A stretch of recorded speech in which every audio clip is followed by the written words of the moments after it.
Bon, hier au large d'Anglais, sur la côte basque, s'est échoué le cargo espagnol Luno. Mardi soir, la tempête Petra a touché la côte atlantique et laissé 40 000 personnes sur le carreau, dans le noir, en Bretagne, alors que dimanche, elle avait fait de gros dégâts déjà à Hendaye, les plus gros jamais recensés dans la ville basque. Avis de tempête. Donc, notre invité ce matin était la semaine dernière en visite à Nice, à Toulon et Saint-Malo, entre autres. Tiens, 3 villes maritimes. Sans doute parce que vous avez fait de l'économie de la mer, Jean-Luc Mélenchon, un de vos nouveaux chevals de bataille, avec aussi la question de la défense, qui ne sont pas d'ailleurs tout à fait en dehors de ces questions d'économie de la mer. Enfin voilà, la mer pour vous, dites-vous, est la nouvelle frontière et c'est même l'avenir de la France. Mais voilà, la météo marine ces derniers temps se met en vigilance orange et prévoit des risques de vagues, submersion et de vents forts. Retranscrit dans l'actualité, ça pourrait donner... me contrarier, non? Non, pas du tout. Ça pourrait être retranscrit dans l'actualité par jour de colère, manif pour tous, report de la loi sur la famille, journée de mobilisation aujourd'hui syndicale. Alors est-ce que l'Atlantique vous a entendu, Jean-Luc Mélenchon, et s'est décidé à donner ces jours-ci un aperçu de l'avenir de la France? Comment expliquer la colère qui anime les diverses manifestations et revendications qui ont parcouru le pays ces derniers temps? Et que proposez-vous avec le Front de gauche à l'approche des municipales et des élections européennes? Mais tout de suite, l'agenda le plus immédiat, votre agenda politique aujourd'hui, et votre agenda même au sens des affaires de justice, hein, à 13h, je crois, 13h30, vous vous rendez à Béthune, hein, où se tiendra le procès dit du faux tract, hein, dans lequel vous avez fait citer à comparaître votre ancien adversaire aux législatives, Marine Le Pen, pour manœuvre frauduleuse.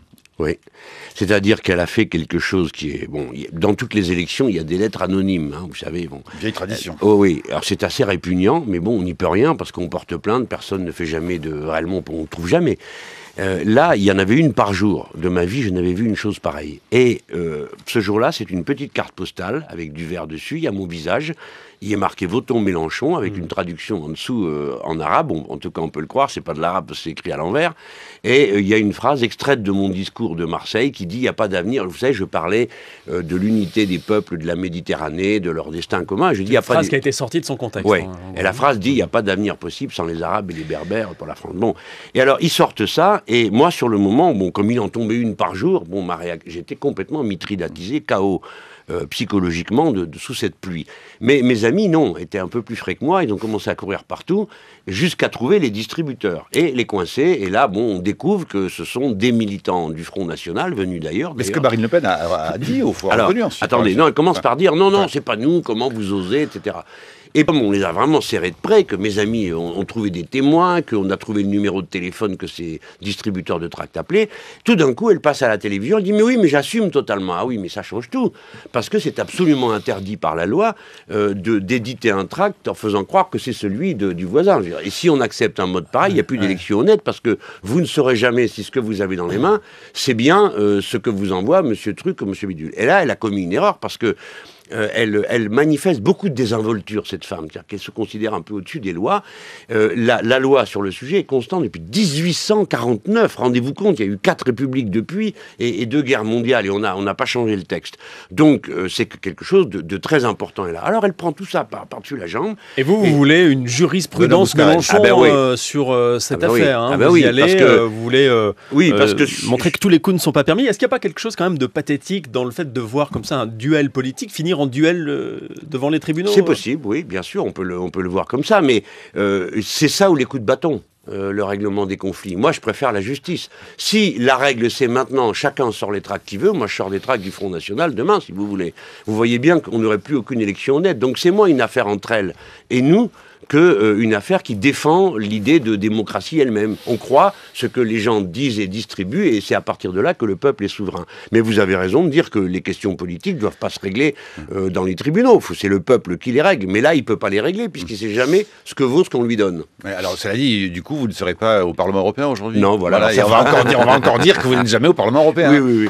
Alors, non, mais c'est bien, parce qu'ils m'ont stimulé. J'ai été tellement blessé, vous savez, qu'on me renvoie l'image de quelqu'un qui ne fait pas son travail pour quelqu'un qui passe sa vie au travail, comme c'est mon cas. Je n'en fais pas un titre de gloire, mais je ne permets pas qu'on méprise ça. Alors du coup, sur mon blog, je mets toutes mes absences, on a tout retrouvé, mes présents. En plus, je me suis amusé à une chose, c'est de voir qu'est-ce que c'était que ce site qui me classe si mal. Il ne classe que les présences physique dans l'hémicycle. Et j'ai trouvé 2 autres sites qui me classent tout à fait différemment et me mettent en tête des classements, parce que, vous savez aussi bien que moi, j'ai la manie d'écrire, donc j'explique par écrit tous mes votes, je raconte tous mes dossiers. On ne peut pas dire que votre blog n'est pas alimenté, ça c'est clair. Alors, bon voilà, je suis sauvé par ma maladie de l'écriture. Mais je le prends très mal quand même. Vous savez, je sais que ça ne va pas vous plaire, je vous dis ça, mais on dirait que quand quelque chose vous blesse, dans votre corporation, il y a des personnes que ça excite. On voit que ça me fait souffrir. Donc, à chaque émission, on revient là-dessus en me disant « Alors, vous n'êtes pas là ». Bon, bref, voilà. Allez, vous ne serez pas au Parlement européen, parce que vous serez à Béthune, vous ne serez pas non plus dans les cortèges de la manif CGT du jour. Alors, ça, c'est plus important pour moi. Oui, non, je ne pourrais pas y être, hélas. Madame Le Pen ne sera pas au tribunal. Non, il y a une chose, quand même, une vacherie. Elle ne sera pas non plus à la manif, ouais. Non, mais il vaut mieux pas pour elle, la pauvre. Non, ce que je voudrais dire, une petite méchanceté. J'ai demandé, juste pour, vous savez, comme je suis taquin et agaçant, donc j'ai écrit au président de mon assemblée, et je lui dis, écoutez, voilà, j'ai un jugement tel jour, je demande à être excusé, pour pas que les journalistes après m'embêtent parce qu'ils m'ont pas vu. Et l'autre me répond, ah non, c'est pas prévu dans les cas. Ah bon, c'est pas prévu dans les cas d'absence. Donc, quand la justice se tient dans votre pays, l'Union européenne vous dit, n'y allez pas, c'est pas important. Moi, il commence vraiment à me chauffer, cela, parce que le 11 novembre, on tient des séances de l'Assemblée, le 14 juillet, on tient des séances. Ouais. Ça, c'est censé être l'Europe, mais ça ne respecte aucun des grands moments libérateurs de notre vieux continent. Un mot sur cette journée de mobilisation, Jean-Luc Mélenchon, la CGT part seule, sur ce coup. La journée avait été prévue avant le 31 décembre, avant le pacte de responsabilité. On aurait pu s'attendre depuis le 31 décembre, le 14 janvier, à un mouvement un peu plus unitaire, un mouvement d'ampleur. C'est pas le cas. Oui. C'est un signe mauvais ? Écoutez, moi je m'interdis de critiquer les stratégies syndicales. Je pense qu'il y a quelque chose qui est inéluctable, et je profite de ma présence ici pour le dire. Inéluctablement, nous devrons nous rassembler pour dire que trop c'est trop au gouvernement. Trop de tromperies, trop de trahison, trop d'abandon, trop de cadeaux puissants, trop bon. Alors, ça c'est inscrit dans la situation. Et je pense que ça serait bien qu'on le fasse. Ce mouvement d'ensemble, d'abord qui rappelle qu'il y a une gauche, quoi. Et bien sûr, il y a une droite. C'est bien légitime, c'est la démocratie. Ils sont dans la rue, et on ne va pas leur reprocher, on y est souvent nous-mêmes. Pour l'instant, ils sont en force dans la rue. Absolument, vous avez raison. Et ça, c'est toute la dialectique du mouvement social, du mouvement électoral, des idées que ne comprennent pas les créatures technocratiques qui encombrent aujourd'hui les bureaux de l'Élysée. Une idée devient une force matérielle quand le grand nombre s'en empare. Et ça fait partie du mécanisme de la démocratie que d'être présent sous forme de programme, présent dans la rue et se renforcer comme ça. C'est pourquoi l'événement de dimanche dernier est un désastre, mais absolu pour la gauche. Pas à cause seulement du thème, qui était en l'occurrence présent, la question de la prétendue question de la famille, comme si quelqu'un n'aimait pas la famille. Mais pardon, juste je finis sur un mot pour dire, le fait d'avoir cédé le lendemain matin, c'est leur donner la victoire. Donc c'est dire, ils avaient raison quelque part. Donc c'est la rue à droite qui commande aujourd'hui au gouvernement. Évidemment, parce que ce gouvernement pense qu'il a acquis la gauche gratis, que quoi qu'il arrive, on ne dira rien, on supportera en silence, et donc il ne cesse de cajoler la droite. D'autant que dans le comportement de François Hollande, il y a du maxi Tony Blair, c'est-à-dire, vous savez, cette politique qui se met 2-3 rubans de gauche et qui en réalité est une politique de droite assez dure sur le plan économique. C'est une politique de droite dure. Mais comment expliquez-vous cela dit qu'on arrive à mobiliser aujourd'hui entre 80 000 ou 200 000 ou 300 000 personnes autour de débats sur la famille, loi qui, vous le savez, projet de loi qui au fond a été abandonné très vite, et que la question syndicale aujourd'hui se mobilise à ce point si peu. On attend peu de mobilisation. On verra bien aujourd'hui, mais on attend peu de mobilisation. Moi, je veux pas à l'appel de la CGT. Non, mais est-ce que cela veut dire, comme certaines analyses politiques, au fond, qu'il y a un imaginaire aujourd'hui qui s'est déplacé, qui est un imaginaire de droite plus fort qu'un imaginaire, une utopie de gauche? Ce n'est pas mon avis. Je pense d'abord qu'il y a certaines questions qui ont été traitées avec beaucoup de désinvolture. Voyez-vous, je suis l'auteur du premier texte de Pax qui a été déposé dans une assemblée. Le jour où j'ai déposé ce texte, j'étais socialiste. Je n'ai trouvé que 6 signatures sur ce texte. Ça veut dire que sur toutes les questions qui concernent l'organisation de la vie personnelle, ce sont des questions très profondes qui interpellent beaucoup les gens. Il ne faut pas les traiter avec désinvolture et considérer que parce que dans son esprit le problème est réglé, il l'est pour tout le monde. Surtout quand vous annoncez à des gens que le mariage pour tous est une bonne idée, que ces idées ne vont pas de soi. Donc il faut se donner le temps de la conviction et les méthodes de la conviction. Du débat. Donc ça vous explique pourquoi pourquoi il y a une aussi violente mobilisation du côté des gens qui pensent que tout ceci est menacé. La famille, le couple, les enfants, ce n'est pas vrai, mais ils le pensent. Donc c'est normal qu'ils se mettent en mouvement avec autant de violence et de puissance. Et de notre côté, que faisons-nous? Rien. Le président de la République a même à un moment donné failli reculer sur le mariage pour tous. Il présente toutes les autres mesures comme des mesures en contrebande. Maintenant, je viens au syndicalisme. La question syndicale aujourd'hui est quand même très largement surplombée par la résignation, la peur du lendemain. Et vous remarquerez une chose, je me permets, mais très amicalement, de le dire à mes camarades syndicalistes. Quand vous organisez des journées d'action et des manifestations en pleine semaine, ce qui équivaut à perdre une journée de travail, on peut dire que déjà avant même d'avoir commencé, on s'est mis sur les bras une grosse difficulté. Ça vaut pour la CGT, mais Force ouvrière va faire pareil, seul au mois de mars, il va y avoir d'autres mouvements unitaires. Alors, nous allons prendre des dispositions. Le problème, c'est l'éclatement. Écoutez, dans le passé, on m'a un peu montré du doigt, on a un peu rigolé, mais les manifestations contre le traité européen, contre la Ve République et le ministre Cahuzac, ou celles sur la TVA, ont été des manifestations de masse, très puissantes. Qu'est-ce qu'elles nous enseignent, au lieu de venir me chercher les poux dans la tête pour savoir combien il y avait réellement de monde, et quelle est la largeur du boulevard, et tout ce qu'on m'a fait la dernière fois. C'est de bien comprendre qu'aujourd'hui, la politique unifie le mouvement salarial plus que le syndicalisme, parce que le syndicalisme a été un temps de dure tension. J'appelle tout le monde à se syndiquer, c'est indispensable, et à aider les camarades qui marchent devant dans le syndicalisme. Mais vous pouvez montrer la voie, vous êtes au-dessus de ça. Absolument. Donc il faut il faut que je fasse attention, parce que 3 fois j'ai appelé à des manifestations, elles ont été des succès de masse, mais alors ça a commencé par des pinaillages sur qui décide la date et pourquoi c'est Mélenchon qui le fait. Enfin, je voudrais m'épargner ça. Là, nous avions appelé à constituer un collectif contre l'augmentation de la TVA, qui tape très durement les gens. J'ai pas été très encouragé, parce qu'au bout de 3 semaines de parlotte, tout ce qui a été décidé, c'est d'aller porter des pétitions. Donc je suis très fâché. Je pense qu'il faut une action de masse, et que c'est à nous de prendre à notre tour d'être dans la rue. Donc je proposerai avec d'autres, parce que j'ai vu que Besancenot aussi a évoqué cette idée, il est temps de passer à une contre-offensive de masse. Mais pas le truc des socialistes, là, qui essayent au passage de récupérer tout le monde et de dire attention, la République est en danger, donc vite regroupez-vous. Manuel Valls fait référence directement, lui, effectivement, on est le 6 février 2014, aux factions des années 30. C'est un manipulateur dans Vous n'êtes pas d'accord avec ça? Il faut pas, comparaison n'est pas raison en histoire. Mais il faudra alors en tirer les leçons. Si c'était vraiment cette situation, par certains aspects, bien sûr que nous voyons monter une C'est-à-dire que personne n'a pris dimanche dernier, personne n'a pris d'assaut l'Élysée. Par exemple. Mais il n'y a pas que ça, il ferait bien de balayer devant sa porte. Qu'est-ce qu'ils votent au niveau européen, sinon des mesures autoritaires? Donc les premiers autoritaires, c'est eux. Bon, deuxièmement, s'ils étaient si persuadés que c'était la crise, ils laisseraient les gens respirer, au lieu de quoi ils vont encore retirer 50 milliards de l'économie du pays. Donc ça va aller de plus en plus mal. Le chômage va se développer. Les véritables pourvoyeurs d'extrémisme dans ce pays, c'est l'Élysée et le ministère de l'Intérieur. C'est eux qui poussent les gens dans la rue. Et si, malgré tout, comme certains le disent et l'observent, la réussite de François Hollande et du gouvernement d'aujourd'hui serait d'arriver à éparpillé, atomisé, façon puzzle, comme on dit, la droite, qui, on le voit, est très embarrassée pour prendre parti dans cette question de la manif pour tous. Le Front National ne l'en entend pas beaucoup, Jean-François Copé ne sait pas trop quoi dire. Oui, mais je me sens pas concerné. Est-ce que stratégiquement... Ah oui, mais c'est de la politique. Non, c'est pas de la politique, c'est de la politiciennerie, c'est des petites bassesses, c'est pas ça le sujet. C'est que fait le peuple français dans la plus grande crise qu'il affronte depuis la dernière guerre mondiale. Que fait-il? Quels horizons se donne-t-il? Quelles perspectives communes se donne-t-il? Et puis il doit être respecté, il a des bulletins de vote. Ce que fait le gouvernement de Jean-Marc Ayrault, de François Hollande et de Valls, c'est de passer leur temps à des astuces pour essayer de coincer les gens. Par exemple, nous coincer nous en nous disant, si jamais vous ne nous soutenez pas, c'est donc que vous êtes d'accord avec l'extrême droite. Ensuite, ils disent à la droite, si jamais vous n'êtes pas d'accord avec nous, c'est donc que vous soutenez. Ils passent leur temps à ça.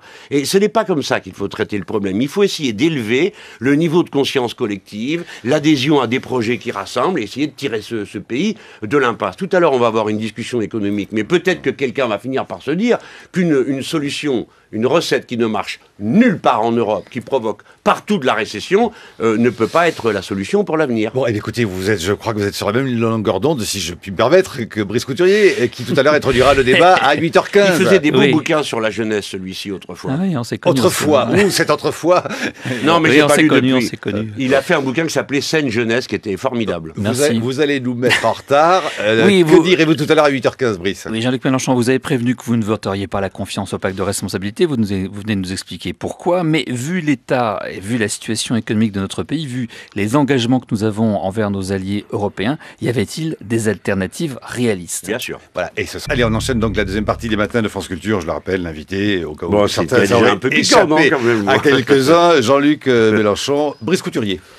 François Hollande entame un virage. Après le CICE, voici le pacte de responsabilité. L'État s'engage à alléger de 30 milliards les charges des entreprises afin de favoriser l'investissement et l'embauche, sur lequel les patrons devront prendre des engagements. Alors ce coup de fouet attendu à la compétitivité de notre appareil productif, qui s'est fortement dégradé, devra être financé, on le sait, non par une nouvelle hausse d'impôts sur les ménages, mais par un plan d'économie des dépenses de l'État de 50 milliards sur 3 ans. 2015-2017. Je rappelle que la dépense publique de notre pays atteint 1151 milliards d'euros, afin de ramener les choses à leur juste proportion, donc une économie de 50 milliards sur 1151 milliards de dépenses. On a parlé de conversion du président à la social-démocratie, mais qui, connaissant l'histoire personnelle de François Hollande, sa fidélité envers Jacques Delors, pouvait imaginer qu'il épouserait une ligne de rupture avec le capitalisme ou même une politique de sortie de l'euro. Les socialistes suédois, les premiers en Europe à avoir gouverné un pays selon la ligne social-démocrate dès les années 30, la définissaient en particulier par le fait que l'État se garde d'imposer ses solutions aux conflits sociaux. Il favorise des négociations directes entre représentants de salariés et représentants du patronat. Avant même la prétendue conversion du président, 2 avancées majeures, quoique peu remarquées, ont eu lieu par cette méthode, à l'initiative du gouvernement. D'une part, l'accord national interprofessionnel de janvier 2013, qui va permettre à notre pays de s'engager sur la voie de la flex-sécurité. Elle a fait ses preuves chez plusieurs de nos voisins. Et l'accord du 14 décembre dernier sur la formation professionnelle, qui dotera les salariés de ce pays d'un compte personnel de formation portable. Pourtant, il y a bien une manière de tournant. Si l'on considère les premiers mois du quinquennat, un tournant vers l'économie de l'offre, une renonciation aux anciennes politiques socialistes de relance par la consommation qui se sont toujours traduites par une forte dégradation de notre balance commerciale et un regain de l'inflation. Mais le gouvernement avait-il le choix? Les hausses d'impôts ont sans doute atteint une limite. Avec un taux de prélèvement obligatoire de 46,5% cette année, nous serons le 2e pays le plus imposé d'Europe derrière le Danemark. Du coup, l'impôt commence à rentrer mal. On risque le refus de l'impôt et le basculement dans l'économie grise. Nous taxons les revenus du capital à 44%, 2 fois plus que l'Allemagne à 22%. Et surtout, la France est le champion européen de l'impôt sur les sociétés, avec un taux de 36,1% contre 29,8% en Allemagne. Du coup, les capitaux ont commencé à fuir notre pays. Les investissements directs étrangers ont chuté l'an dernier de 77%, tandis que ces mêmes capitaux affluent en Allemagne et en Grande-Bretagne, où ils permettent de créer des emplois. Les investissements des entrepreneurs français stagnent, tout comme la consommation des ménages pour la première fois. Elle a stagné à plus 0,1% l'an dernier. Une première, dans un pays où la progression moyenne était proche de 5% l'an au cours des 30 dernières années. C'est la preuve que notre fameux modèle entraîne une panne générale et une fuite à l'étranger des créateurs d'entreprises. Vous me répondrez tout à l'heure. Nos seuls espoirs de renouer avec la croissance dépendent de l'ampleur de la reprise chez nos voisins. Nos mauvais choix passés nous ont fait perdre notre souveraineté économique. Alors, dans un tel contexte, Jean-Luc Mélenchon, freiner les dépenses publiques s'avérait en effet la seule politique possible. Ce n'est ni social-démocrate ni social-libéral, c'est juste la seule option qui restait sur la table. Parce que la France n'est pas seule au monde, elle fait partie de l'Union européenne, elle partage la même monnaie que des pays qui ont ramené leur compte public à l'équilibre, comme l'Allemagne, tout en ayant des taux d'imposition sensiblement plus bas que les nôtres et qu'ils ne toléreront pas longtemps que nous profitions de la fiabilité de l'euro pour continuer à nous endetter jusqu'à la faillite. Alors vous avez prévenu que vous ne voteriez pas ce pacte de confiance, ce pacte de responsabilité, mais encore une fois, Jean-Luc Mélenchon, la France avait-elle le choix ? Connaissez-vous donc des alternatives réalistes? Si oui, lesquelles? Oui. La chronique de Brice Couturier sur franceculture.fr. Le temps de pouvoir lire un texte, parce que là, vous nous avez récité le catéchisme libéral habituel. Il manque un ou 2 couplets, parce que je suis un connaisseur. Mais qu'est-ce qui est faux, alors? C'est gentil de dire catéchisme. Non, mais alors reprenons les faits. On ne reprendra pas. Non, c'est pas vous qui allez dicter le rythme. Je ne vais pas passer mon temps à courir derrière le petit chiffon rouge du libéral traditionnel. D'abord, vous passez votre temps à assimiler des choses et à les proférer comme des évidences qui sont des choses pas du tout évidentes. Par exemple, vous dites la dépense publique est de 1000, etc. Bon, vous mettez toutes les dépenses collectives là-dedans. C'est-à-dire vous mettez les dépenses sociales, les dépenses des collectivités locales, plus le budget de l'État. Alors, parce que c'est les impôts qui financent tout cela, attendez, non, c'est pas... Une petite seconde. On commence par ça, d'abord. Cette masse que vous montrez du doigt d'une manière confuse, c'est-à-dire la dépense publique serait le mal absolu qui pourrirait l'économie de l'intérieur. Quand elle est trop élevée, oui. Ah, donc c'est autre chose. Donc il ne sert à rien. C'est nécessaire qu'il y ait de la dépense publique, bien sûr. Oui, mais les chiffres doivent être analysés, interprétés, mis en perspective, pas assénés pour montrer aux gens qu'ils se soignent trop, ils sont trop bien encadrés, ils sont trop aidés, et à la fin vous finirez par dire assister. Par exemple, nous avons deux thèses complètement différentes au plan économique. Et s'il vous plaît, renonçons à cette pensée totalitaire qui consiste à penser qu'il y a une seule position possible. Ça, c'est Madame Thatcher. Hein. C'est there is no alternative. Il n'y a pas d'alternative possible. Bon, non, c'est pas comme ça. Nous pourrions. Alors, quelles sont les alternatives? Non, mais nous commençons d'abord par un diagnostic. Je suis absolument opposé au vôtre. Ce n'est pas le coût du travail ni le coût du fonctionnement de la société républicaine qui est en cause, c'est le coût du capital, ses prédations, son parasitisme, son inutilité, la stupidité de la classe dirigeante entrepreneuriale française qui est remarquable dans toute l'Europe. Voilà. Et je vais vous en donner une démonstration. Vous venez de dire, quand il y a des dépenses excessives, alors les choses vont mal. Mais je vous signale que le modèle... L'économie tourne au ralenti, ça crée du chômage et donc on a besoin d'assistance. Oui, non, mais nous connaissons ce catéchisme et ses refrains bouclé en boucle. Moi, je peux vous faire une démonstration inverse. Lorsqu'il y a de l'activité, vous êtes tous persuadés que le problème, c'est le coût du travail. Moi, je pense que c'est le coût du capital. Lorsqu'il y a je vais vous en donner un exemple très concret. L'année dernière, les derniers chiffres, c'est que on a les capitalistes, je parle, encore une fois, pardon, parce que c'est tellement un coup de marteau ce que vous venez de lire, je veux bien distinguer les entreprises entre elles. Pour vous, tout ça, c'est une masse confuse. Mais ça n'a rien à voir, une petite entreprise et une très grande entreprise du CAC 40. Ce ne sont pas les mêmes niveaux d'accumulation, ni les mêmes niveaux de rémunération. Mais ce dont je vous parle, ce sont les PME qui payent les impôts. Oui. Alors que la CAC 40, ils s'en vont. Oui. Ils vont payer ailleurs. Est-ce que vous n'avez pas quelque chose à dire sur ce sujet au lieu de montrer du doigt les pauvres gens? Est-ce que vous ne pourriez pas dire, par exemple... du doigt les pauvres gens? À quel moment j'ai montré du doigt Attendez, les pauvres gens? monsieur Brice Couturier, si vous m'interrompez tous les 4 mots pour recommencer votre catéchisme, vous relisez votre texte, on ne discute pas, vous avez raison. D'ailleurs, le monde va tellement bien que c'est la preuve que vos thèses sont bonnes. Hein. L'Europe tout entière est en récession, 4 ou 5 grands peuples souffrent le martyre, mais monsieur Couturier et les autres libéraux... on vous laisse parler. Je voudrais terminer. Et Alice Belsikere va intervenir. Je viens de dire que c'était le coût du capital qui était le véritable cancer de l'économie, sa financiarisation. L'entrée du capital financier dans la prise de décision à l'intérieur des entreprises qui aboutit à exiger des niveaux de rendement qui n'existent pas dans la production réelle. Quand j'entends des 10, des 12, des 18% certaines fois exigés par certains fonds, je dis cela n'existe pas dans la production réelle. Et ça a une conséquence sur la manière avec laquelle l'économie est pilotée et ses priorités. Mais surtout, regardez au moins un chiffre, puisque lui il en a cité je ne sais combien. L'année dernière, les derniers chiffres qu'on a, c'est 210 milliards d'euros répartis en dividendes, c'est-à-dire en rémunération des actionnaires, contre 180 milliards d'euros dans l'investissement. Ce qui prouve à l'évidence que la conduite des affaires n'a pas pour objectif le développement de l'activité, mais a pour exclusive préoccupation un niveau de rémunération du capital suffisant pour qu'il reste, comme vous dites, attractif. Moi, j'ai 2 thèses. Premièrement, nous devons créer un volant d'entraînement de l'économie à un ou un autre endroit de la chaîne de la production en général. Raison pour laquelle j'ai avancé la thèse de l'économie de la mer, qui est de stimuler le démarrage d'un segment de l'économie, que c'est une économie productive et écologiquement responsable. Car dans tout ce que nous disons là, il y a tout à l'heure, quelqu'un fait une remarque, ici un journaliste fait un commentaire sur le climat, l'impact de l'activité humaine, et ensuite, dès qu'on parle d'économie, c'est comme si tout ça n'existait pas. Comme si les dimensions écologiques, c'est-à-dire qualitatives, n'intervenaient pas dans la décision économique. Donc moi, voilà, je suis partisan d'une politique de la demande. J'interroge, quelle est la demande dans notre pays? Quelles sont les demandes? Et en y répondant, je stimule l'économie. Permettez, parce que moi, j'ai pas eu le temps. Si vous m'aviez dit, j'écrivais un texte, comme monsieur Couturier, je mettais bout à bout. On a un quart d'heure et une demi-heure. Alors, ici, au contraire, voilà, on a tout à fait le temps. Allez, alors, Agnès Benassi-Kéré. 3 points rapidement. D'abord, sur la dépense publique, je suis d'accord avec vous. Une part de la dépense publique, c'est du revenu différé. Mais allez expliquer aux gens que notre système de retraite, par exemple, est l'un des plus généreux du monde. Allez expliquer aux gens que...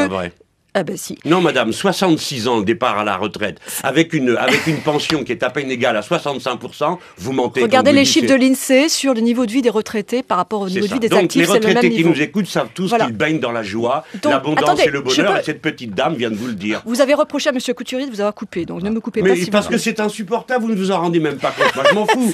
Écoutez, moi, ça m'est égal. Ça m'est égal. Mais les gens qui vous entendent répéter sans arrêt ce catéchisme ne vous supportent plus. C'est les faits qui nous importent. Je viens de vous dire que ce ne sont pas les faits qui vous importent, c'est leur interprétation idéologique. Vous êtes des idéologues tous les deux. Je viens de vous dire que j'étais d'accord avec vous sur le fait qu'une partie de la dépense publique, c'est du salaire. Mais vous avez aussitôt commencé à montrer du doigt les retraités en disant c'est le statut le plus généreux. Voilà. Alors sur le partage de la valeur ajoutée, je ne suis pas du tout d'accord avec vous. Le partage de la valeur ajoutée n'est pas défavorable aux salariés. Il est stable. Les salaires croissent plus vite que la productivité. Voilà. C'est encore des chiffres de l'INSEE. Non, ce ne sont pas des chiffres. Madame, je ne sais pas de quoi vous parlez, mais la part entre le capital, la répartition, écoutez, la répartition, non, ce ne sont pas les chiffres de l'INSEE. La répartition entre capital et travail s'est dégradé de 10 points en faveur du capital au cours des 25 dernières années. Les salaires croissent plus vite que la productivité. Je vous parle d'en France. Les salaires croissent plus vite que la productivité en France. Ça, c'est vrai. Ce n'est pas vrai non plus. Bon, depuis plusieurs années. Maintenant, ça s'appelle un sur rapport de force sociale, si c'est... Je ne plaît pas, mais tous les travaux qui ont été faits sur les bas salaires, je ne parle pas des hauts salaires, je parle des bas. Il est vrai que réduire le coût du travail sur les bas salaires favorise l'emploi. Ça vous plaît pas, mais c'est comme ça. Il y a eu des travaux... C'est absolument faux. Voilà. Et donc, je peux vous envoyer les références. Mais les références, je m'en fiche. Il y a plusieurs analyses de la réalité, madame. Il y a plusieurs analyses de la réalité. Il n'y en a pas une seule. Hein. Et vous auriez raison parce que... alors, à quoi bon la démocratie? À quoi bon la décision politique? Ce que vous dites n'est pas vrai. Que lorsque vous dites, par exemple, que les salaires progressent plus vite que la productivité, les gens ont bien du mal à comprendre de quoi on parle, mais la productivité progresse d'1 point par an. Non, elle est à l'arrêt. Elle est à l'arrêt. Non, attendez. La querelle des chiffres, elle se base sur quoi? Vous n'avez pas les mêmes chiffres, visiblement. Mais c'est pas une affaire de chiffres, c'est une affaire d'interprétation sociale et politique d'un fait. Quand la productivité... Est-ce que, madame, vous acceptez ce fait que lorsqu'un travailleur travaille 10 heures, pour prendre un exemple, on ne lui donne pas comme salaire la valeur qu'il a produit pendant 10 heures? Vous en êtes d'accord? Vous en êtes d'accord ou pas? Je ne comprends pas ce que vous dites. Eh ben, c'est très simple à comprendre. Quelqu'un qui travaille 10 heures, on ne lui donne pas comme salaire la production qu'il a opérée pendant 10 heures. Il y a d'autres coûts pour l'entreprise. Voilà, il y a d'autres coûts. Nous sommes bien d'accord.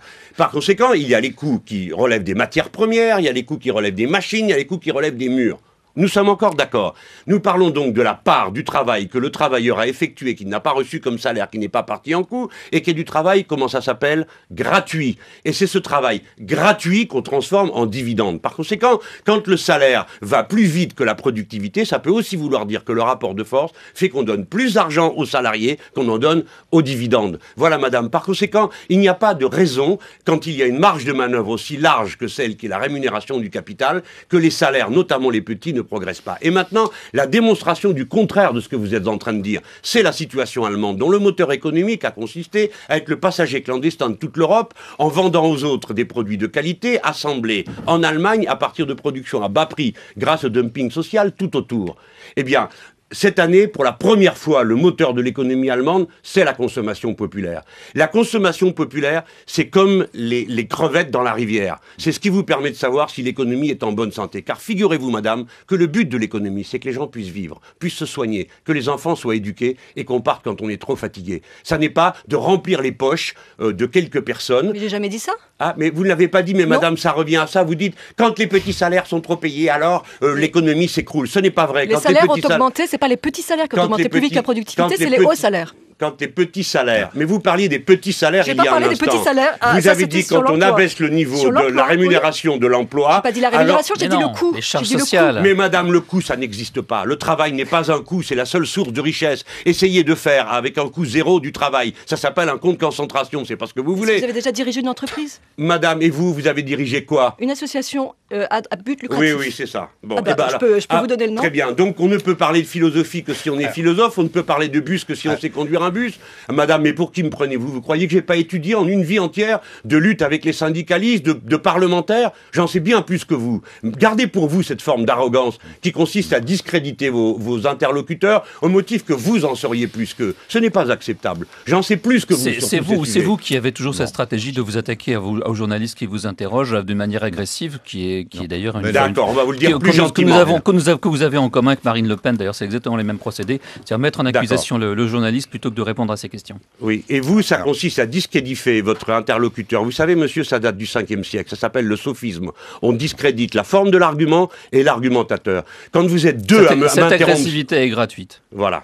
Alors, peut-être que... Eh ben, allez-vous-en, si ça vous plaît pas. Alors, peut-être qu'il faut... Allez-vous-en, quelqu'un d'autre peut m'interroger, il y a d'autres journalistes dans cette maison. C'est pas la question, c'est le temps du débat. Que personne n'a jamais le droit de contester, vous débitez le catéchisme libéral, et vous débitez pas le mais moi, je m'en cache pas, moi, monsieur. Moi, je fais de la politique, je m'en cache pas. Je dis ce que je pense.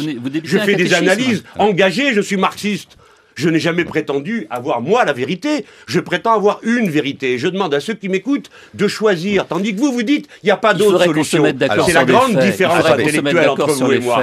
Ne parlez pas en même temps. C'est ce que j'essaye de faire. Oui, mais c'est difficile avec vous parce que vous les niez d'avance. Ah, voilà. Tandis que vous, vos affirmations sont les faits. Non, monsieur.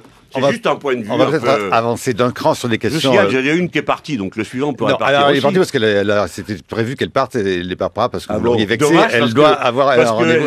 On aurait pu continuer. Benoît Bouscaël, les questions économiques politiques peut-être forcément liées tout de même à des questions. Je vous crois pas, monsieur Couturier. Mais bien sûr que non. De toute façon, c'est le temps du débat. Et c'est comme ça. Je ne suis pas du tout vexé. Je suis pas du tout vexé. Comment va le front de gauche, Jean-Luc Mélenchon? On n'est pas sur quelqu'un qui se met à autre chose, soi-disant chiffres qui veulent rien dire.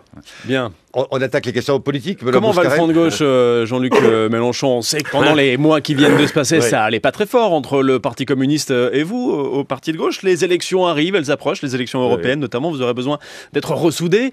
On a entendu hier Pierre Laurent, le patron du Parti communiste, taper sur le gouvernement d'une manière un peu inhabituelle, en tout cas pour les dernières semaines. Là, il a dit il y a une dérive droitière du gouvernement là qui est flagrante.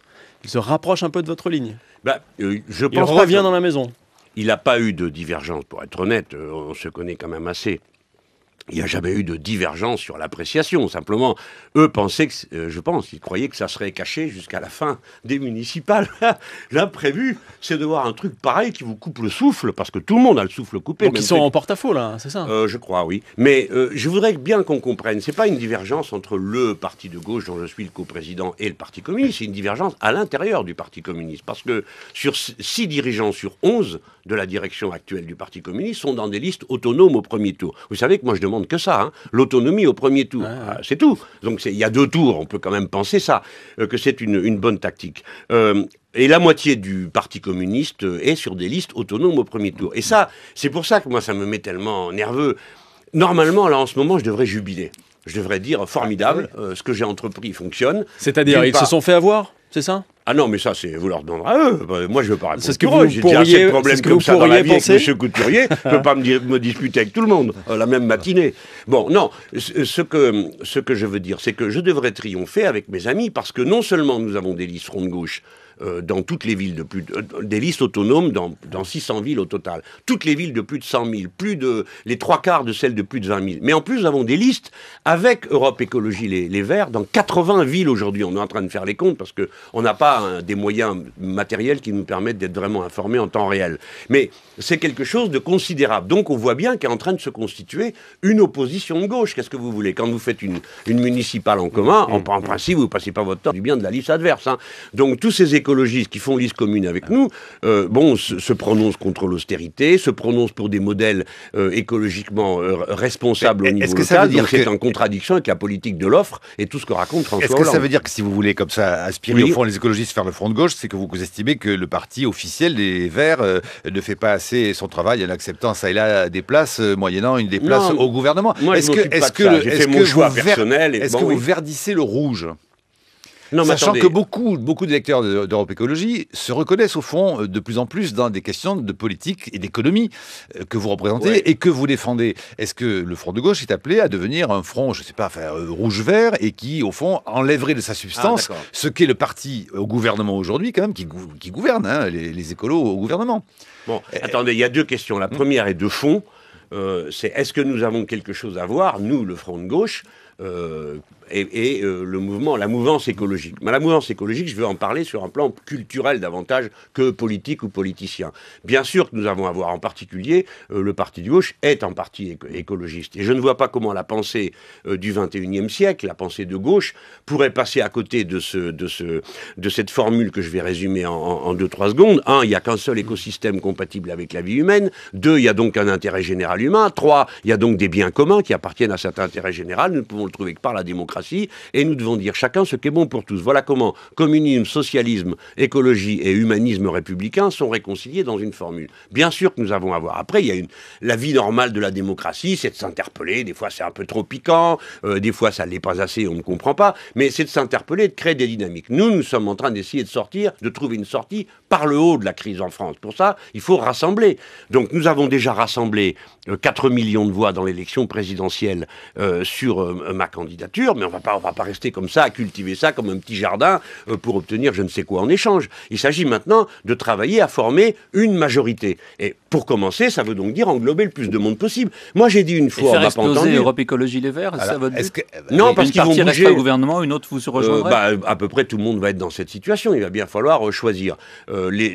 Madame Joly, par exemple, dit que les écologistes doivent quitter le gouvernement. Si tous les écologistes quittent le gouvernement, naturellement, pour nous, ce sont des interlocuteurs. Mettons qu'une partie des socialistes, tout d'un coup, se réveille courageux un matin. Moi, j'ai toujours dit, si tous ceux qui signent un accord contre l'austérité au niveau local, on est prêt à aller dans leur liste. C'est pas une affaire de sectarisme sur des étiquettes, c'est une affaire de contenu. Nous, ce qu'on veut, c'est rassembler le plus grand monde possible pour faire une majorité, forcément parlementaire. Moi, je suis un républicain, je vais pas vous dire une majorité de bâtons, de pioches et de piques. Hein. C'est une majorité politique que nous voulons constituer. C'est la raison pour laquelle je parle de la construction d'une opposition de gauche, je parle de la 6e République, donc de convoquer une assemblée constituante et de procéder à une politique audacieuse, économique, à partir d'économie de la mer. Pardon, je m'excuse, je résume à mon propos en le rassemblant en une vision globale. Mais les communistes voient comment, de quel œil voient-ils cette façon de draguer quand même beaucoup les Verts et Europe Écologie, Jean-Luc Mélenchon ? Ils en font autant, je vous signale, parce que nous sommes ensemble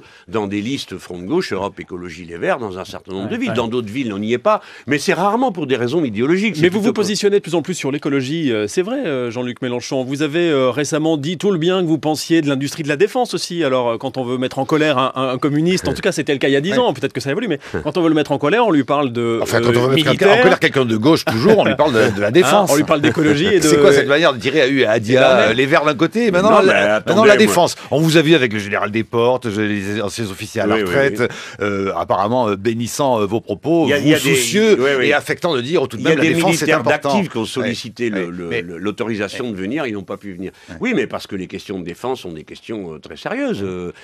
Et on ne peut pas, sauf angélisme absolu, dire non, on est au courant de rien, on ne sait pas, et puis tout d'un coup on va dire quoi ? Non, la France est une puissance mondiale. Si demain nous sommes au gouvernement, j'imagine que les États-Unis d'Amérique, comme d'habitude, vont montrer les dents. Il faut être capable d'assurer sa tranquillité. Et vous êtes d'accord avec l'inquiétude de certains officiers qui disent qu'on est en train, au fond, de brader le budget de la défense et de brader la question militaire en France ? Évidemment, parce que le président de la République a fait un choix sournois, comme d'habitude, qui n'a explosé à personne, un choix de stratégie militaire. Il a été signé le fait que nous sommes d'accord avec la stratégie des boucliers antimissiles, donc la dissuasion, on peut la mettre directement à la poubelle, mais tout ça, c'est sous contrôle américain. Le président de la République a fait le choix de l'OTAN et d'une organisation de la défense française intégrée dans un système monde dirigé par les États-Unis d'Amérique. Moi, je suis absolument contre ça. Vous êtes en train de prendre une posture gaulienne, un peu, là, Jean-Luc Mélenchon. Si vous voulez, mais l'histoire de France, vous pouvez m'en trouver d'autres. Hein. Moi, je suis pour la souveraineté du peuple. La souveraineté du peuple, ça n'a pas de sens si vous n'êtes ni capable d'avoir votre souveraineté alimentaire, ni d'avoir votre souveraineté territoriale, ni la souveraineté juridique. C'est tout ça qu'on est en train de perdre en même temps. Donc j'ai le droit de dire, oui, je suis pour une défense nationale, souveraine et altermondialiste. Donc je suis contre l'alliance OTAN. Brice Couturier. Je remarque qu'il y a une montée de l'intolérance dans le débat public et vous en êtes des témoins et en même temps un des acteurs. C'est dit pour mettre du baume sur le oui, parce que je vais poser l'urbanité du ton, quand même. Moi, je vais bien le faire. Hier, il s'est passé quelque chose d'inquiétant à mon sens. Un candidat du Front de Gauche a été prendre un whisky avec son concurrent de droite. Comment va monsieur Mélier, candidat du parti de gauche à Périgueux ? Non, il n'est plus candidat du parti de gauche. Il l'était. c'était une belle erreur. Hein. Voilà. Parce qu'il a été prendre un whisky avec un candidat de droite. Avec Yves Guéna, qui est pour compagnon de la Libération. Compagnon de la Libération, Yves Guéna. Immédiatement exclu. On peut pas boire un whisky avec un compagnon de la Libération. D'intolérance, ça. Attendez, vous parlez tous les deux en même temps. Il y a quelqu'un qui veut aussi me jeter son petit seau de... Ça, c'est une question très importante. Je remercie Brice Couturier de l'avoir repéré dans le flou. Il y a beaucoup de faits qui se passent dans le monde, mais le whisky de Périgueux, je suis d'accord pour dire que c'est un fait très important. Donc, c'est un symbole de la montée de l'intolérance. Oui, exactement. Pourquoi cet homme a-t-il été exclu? Alors voilà, monsieur Brice Couturier, je vais vous expliquer quelque chose, parce que vous n'avez pas l'air de le comprendre. Un parti politique n'est pas une auberge espagnole. On ne vient pas dans un parti, et puis on étale son ego, comme vous le faites vous à l'antenne, et puis il n'y a rien au-dessus de soi, etc. C'est gratuit. Oui, bien sûr que c'est gratuit. C'est comme vos remarques sur l'intolérance, elles sont parfaitement gratuites. Vous ne savez pas quel homme je suis et les combats que j'ai menés pour le droit à la liberté d'expression. Vous êtes beaucoup fréquenté au Sénat quand même. Bon, alors, je viens sur cette histoire que j'ai découverte en rentrant de Strasbourg, elle est tout à fait passionnante. Non, un parti n'est pas une auberge espagnole, et j'informe ceux qui se seraient trompés, le parti de gauche n'est pas l'endroit où l'on vient assouvir ses projets personnels, Non, il y a une ligne politique. Son adversaire, ça se fait pas. Non, c'est pas ça. Au Sénat, vous tout. prenez jamais un pot avec vos adversaires politiques? Mais bien sûr. Alors, et même pourquoi vous refusez un de vos candidats? Parce que c'est en quelque sorte la goutte de whisky qui a fait déborder le vase. On va dire que le communiqué est peut-être mal rédigé et qu'en mettant en avant ce seul argument, mais on pensait que ça ne vous intéresserait pas le reste. Et d'ailleurs, ça ne vous intéresse pas, vous le savez aussi bien que moi. Dans cette histoire, tout ce qui a été trouvé, c'est une occasion de plus de me diaboliser parce que je serais intolérant. Mais monsieur Brice Couturier, vous allez m'entendre dire, le parti de gauche a une ligne politique, pas deux. Et quand on fait le choix d'adhérer au parti de gauche, on respecte son éthique, sa ligne politique et ses méthodes. Ceux qui ne les respectent pas se sont trompés de parti. Et c'est pas une affaire de whisky. Moi-même, je bois du café avec monsieur Hortefeux. J'ai même été photographié à cette occasion dans un intérêt journalistique. Vous avez été exclu du Front de gauche, hein? Non, parce que d'abord, ce n'est pas le Front de gauche, vérifiez vos informations, c'est le parti de gauche. Et deuxièmement, je ne serai pas exclu parce que c'est moi qui exclue. D'accord ?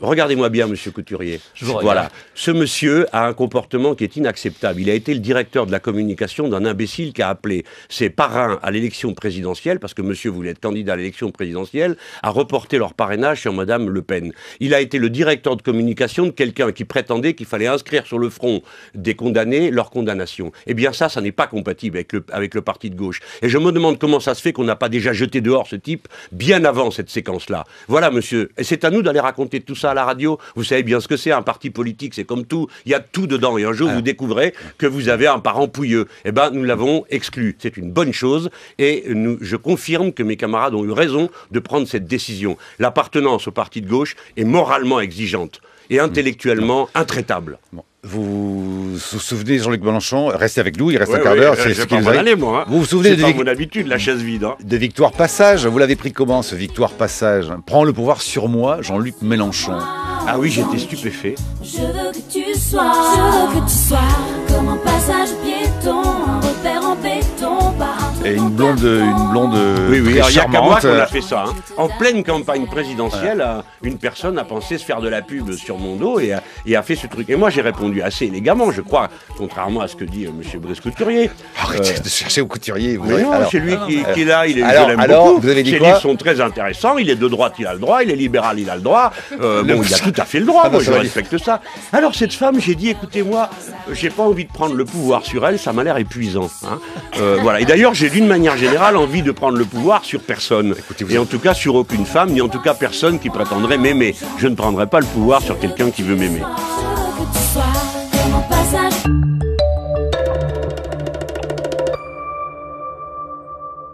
Vous n'auriez pas la confiance au pacte de responsabilité, vous venez de nous expliquer pourquoi, mais vu l'état et vu la situation économique de notre pays, vu les engagements que nous avons envers nos alliés européens, y avait-il des alternatives réalistes? Bien sûr. Voilà. Et allez, on enchaîne donc la deuxième partie des matins de France Culture. Je le rappelle, l'invité, au cas où bon, certains déjà un peu piquant, non, quand même. À quelques-uns, Jean-Luc Mélenchon, Brice Couturier. François Hollande entame un virage. Après le CICE, voici le pacte de responsabilité. L'État s'engage à alléger de 30 milliards les charges des entreprises afin de favoriser l'investissement et l'embauche sur lequel les patrons devront prendre des engagements. Alors ce coup de fouet attendu à la compétitivité de notre appareil productif qui s'est fortement dégradé devra être financé, on le sait, non par une nouvelle hausse d'impôts sur les ménages, mais par un plan d'économie des dépenses de l'État de 50 milliards sur 2 ans, sur 3 ans. 2015-2017. Je rappelle que la dépense publique de notre pays atteint 1151 milliards d'euros afin de ramener les choses à leur juste proportion, donc une économie de 50 milliards sur 1151 milliards de dépenses. On a parlé de conversion du président à la social-démocratie, mais qui, connaissant l'histoire personnelle de François Hollande, sa fidélité envers Jacques Delors, pouvait imaginer qu'il épouserait une ligne de rupture avec le capitalisme ou même une politique de sortie de l'euro. Les socialistes suédois, les premiers en Europe à avoir gouverné un pays selon la ligne social-démocrate dès les années 30, la définissaient en particulier par le fait que l'État se garde d'imposer ses solutions aux conflits sociaux. Il favorise des négociations directes entre représentants de salariés et représentants du patronat. Avant même la prétendue conversion du président, deux avancées majeures, quoique peu remarquées, ont eu lieu par cette méthode, à l'initiative du gouvernement. D'une part, l'accord national interprofessionnel de janvier 2013, qui va permettre à notre pays de s'engager sur la voie de la flex-sécurité. Elle a fait ses preuves chez plusieurs de nos voisins. Et l'accord du 14 décembre dernier sur la formation professionnelle qui dotera les salariés de ce pays d'un compte personnel de formation portable. Pourtant, il y a bien une manière de tournant. Si l'on considère les premiers mois du quinquennat, un tournant vers l'économie de l'offre, une renonciation aux anciennes politiques socialistes de relance par la consommation qui se sont toujours traduites par une forte dégradation de notre balance commerciale et un regain de l'inflation. Mais le gouvernement avait-il le choix ? Les hausses d'impôts ont sans doute atteint une limite, avec un taux de prélèvement obligatoire de 46,5% cette année. Nous serons le deuxième pays le plus imposé d'Europe derrière le Danemark. Du coup, l'impôt commence à rentrer mal. On risque le refus de l'impôt et le basculement dans l'économie grise. Nous taxons les revenus du capital à 44%, 2 fois plus que l'Allemagne à 22%. Et surtout, la France est le champion européen de l'impôt sur les sociétés, avec un taux de 36,1% contre 29,8% en Allemagne. Du coup, les capitaux ont commencé à fuir notre pays. Les investissements directs étrangers ont chuté l'an dernier de 77%, tandis que ces mêmes capitaux affluent en Allemagne et en Grande-Bretagne, où ils permettent de créer des emplois. Les investissements des entrepreneurs français stagnent, tout comme la consommation des ménages pour la première fois. Elle a stagné à plus 0,1% l'an dernier. Une première, dans un pays où la progression moyenne était proche de 5% l'an au cours des 30 dernières années, c'est la preuve que notre fameux modèle entraîne une panne générale et une fuite à l'étranger des créateurs d'entreprises. Vous me répondrez tout à l'heure. Nos seuls espoirs de renouer avec la croissance dépendent de l'ampleur de la reprise chez nos voisins. Nos mauvais choix passés nous ont fait perdre notre souveraineté économique. Alors, dans un tel contexte, Jean-Luc Mélenchon, freiner les dépenses publiques s'avérait en effet la seule politique possible. Ce n'est ni social-démocrate ni social-libéral, c'est juste la seule option qui restait sur la table. Parce que la France n'est pas seule au monde, elle fait partie de l'Union européenne, elle partage la même monnaie que des pays qui ont ramené leur compte public à l'équilibre, comme l'Allemagne, tout en ayant des taux d'imposition sensiblement plus bas que les nôtres et qu'ils ne toléreront pas longtemps que nous profitions de la fiabilité de l'euro pour continuer à nous endetter jusqu'à la faillite. Alors vous avez prévenu que vous ne voteriez pas ce pacte de confiance, ce pacte de responsabilité, mais encore une fois, Jean-Luc Mélenchon, la France avait-elle le choix ? Connaissez-vous donc des alternatives réalistes ? Si oui, lesquelles ? Oui. La chronique de Bruce Couturier sur franceculture.fr. Le temps de pouvoir lire un texte, parce que là, vous nous avez récité le catéchisme libéral habituel. Il manque un ou deux couplets, parce que je suis un connaisseur. Mais qu'est-ce qui est faux, alors ? C'est gentil de dire catéchisme. Non, mais alors attendez, reprenons les faits un par un. Non, on ne reprendra pas. Non, c'est pas vous qui allez dicter le rythme. Je ne vais pas passer mon temps à courir derrière le petit chiffon rouge du libéral traditionnel. D'abord, vous passez votre temps à assimiler des choses et à les proférer comme des évidences qui sont des choses pas du tout évidentes. Par exemple, vous dites la dépense publique est de 1000, etc. Bon, vous mettez toutes les dépenses collectives là-dedans, c'est-à-dire vous mettez les dépenses sociales, les dépenses des collectivités locales, plus le budget de l'État. Alors, parce monsieur, que c'est les impôts qui financent tout cela, attendez, monsieur. Non, c'est pas une petite seconde. On commence par ça d'abord. Cette masse que vous montrez du doigt d'une manière confuse, c'est-à-dire la dépense publique serait le mal absolu qui pourrirait l'économie de l'intérieur. Quand elle est trop élevée, oui. Ah, donc c'est autre chose. Donc il ne sert à rien. C'est nécessaire qu'il y ait de la dépense publique, bien sûr. Oui, mais les chiffres doivent être analysés, interprétés, mis en perspective, pas assénés pour montrer aux gens qu'ils se soignent trop, ils sont trop bien encadrés, ils sont trop aidés, et à la fin vous finirez par dire assister. Par exemple, nous avons deux thèses complètement différentes au plan économique. Et s'il vous plaît, renonçons à cette pensée totalitaire qui consiste à penser qu'il y a une seule position possible. Ça, c'est Madame Thatcher. Hein. c'est there is no alternative. Il n'y a pas d'alternative possible. Bon, non, c'est pas comme ça. Nous pourrions... Alors, quelles sont les alternatives? Non, mais nous commençons d'abord par un diagnostic. Je suis absolument opposé au vôtre. Ce n'est pas le coût du travail ni le coût du fonctionnement de la société républicaine qui est en cause, c'est le coût du capital, ses prédations, son parasitisme, son inutilité, la stupidité de la classe dirigeante entrepreneuriale française qui est remarquable dans toute l'Europe. Voilà. Et je vais vous en donner une démonstration. Vous venez de dire, quand il y a des dépenses excessives, alors les choses vont mal. Mais je vous signale que le modèle... L'économie tourne au ralenti, ça crée du chômage et donc on a besoin d'assistance. Oui, non, mais nous connaissons ce catéchisme et ses refrains. Bouclé en boucle. Moi, je peux vous faire une démonstration inverse. Lorsqu'il y a de l'activité, vous êtes tous persuadés que le problème, c'est le coût du travail. Moi, je pense que c'est le coût du capital. Lorsqu'il y a je vais vous en donner un exemple très concret.